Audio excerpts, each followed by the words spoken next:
बरोबर चर्चा करावी लागली।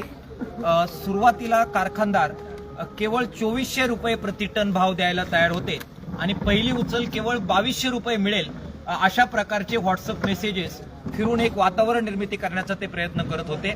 मात्र या सगळ्या संघटना एकत्र आल्या, सगळे वेगवेगळे राजकीय किसान सभेसारखे शेतकरी संघटनांसारखे नेते तरुण मुलांच्या मागे उभे राहिले आणि तरुण मुलांनी नेतृत्व करत हे आंदोलन पुढे नेल्याचा परिणाम म्हणून आज जबरदस्त ताकदीने हे आंदोलन पुढे गेलं आणि कारखानदारांनी आज तब्बल बरीच वाढ करून 2775 रुपये ही पहिली उचल देण्याचं मान्य केलेलं आहे।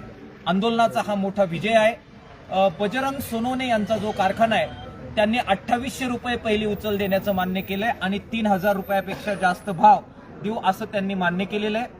उर्वरित जे कारखानदार आहेत त्यांनी सुद्धा ही 2775 पहिली उचल आहे, त्याच्यामध्ये अंतिमता जे रेव्हेन्यू शेअरिंग होईल त्याच्यानुसार जे पैसे उरतील ते अंतिम पेमेंट म्हणून देण्याचं मान्य केलेलं आहे। मला वाटतं हा शेतकरी आंदोलनाचा, विशेषतः तरुण मुलांनी जे आंदोलन पुकारलं या तरुण मुलांचा विजय आहे।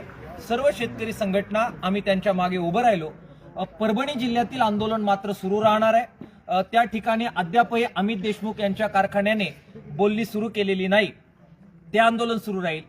काही गुऱ्हाळ या सगळ्या भागामध्ये आहे, त्यांच्याबद्दलची चर्चा होऊ शकलेली नाही, परंतु शेतकऱ्यांना आम्हाला आव्हान करायचंय की जो जादा भाव देईल त्याच कारखान्याला ऊस द्यावा। या फॉर्म्युल्याप्रमाणे तर ते जर वागले तर गुऱ्हाळांच्या मालकांना सुद्धा याच फॉर्म्युल्याप्रमाणे भूमिका घ्यावी लागेल।